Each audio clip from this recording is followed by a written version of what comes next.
By the time you get to the mastering stage of your Cubase project, you may find that you need to increase your audio interface's buffer settings so that your computer doesn't run out of processing horsepower. In other words, at this point, your project is probably full of audio tracks and EQ and VST instruments and audio effects like reverb and delay.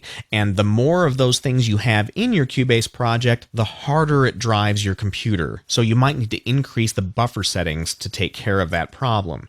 And let me show you how to find out if you're going to need to increase your buffer settings. I'm going to go back to my transport panel by typing F2 on my Mac keyboard, and then I'm also going to type F12 to get my VST performance window up on the screen. And on the VST performance window, there's a little meter that says ASIO on it. Essentially, what this meter is going to show you is how much computer processing power you're demanding from your computer. And it goes from a scale from 0 to 100. Now, there's a little overload light on the very extreme end of this scale.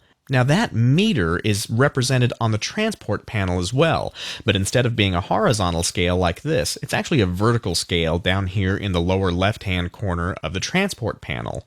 And I'm going to press play on this Cubase project, and you're going to see that the meter jumps up. It means that during this playback, when it's playing all of those tracks and it's adding all the EQs and effects, it's driving the computer harder. Right now I'm not seeing the overload light, but let me set it up so that I do. I'm going to decrease my audio interface buffer settings by going to the Devices pull-down menu and selecting Device Setup.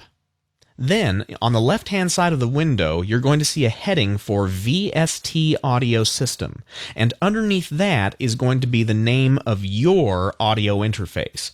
The audio interface that I'm using is a Steinberg CI2, and I'm going to click on that, and then, on the right-hand side of the window, there's going to be a Control Panel button. And when I click on that, I can set the buffer size, or in other words, how long it takes for the computer to build all of those numbers, all those digital numbers, and spit them out of the audio interface.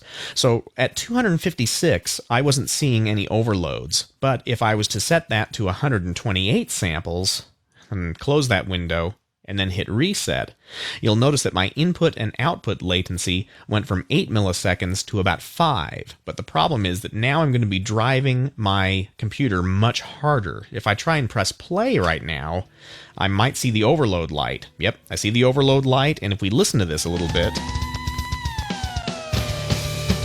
hear that stuttering? Well, that stuttering is what happens when the computer can't make all of that information quickly enough.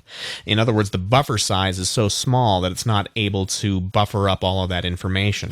So what you might need to do is increase the buffer size by going back to Device Setup and going to your sound card, clicking on Control Panel, and I'm going to drop it to 768. Let's give us a lot of breathing room.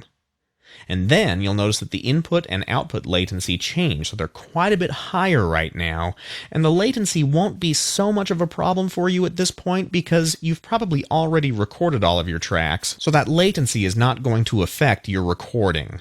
So I'm going to go ahead and click on OK, and then I'm going to press play again. And now you'll notice that the ASIO level is much lower and the overload light isn't coming on.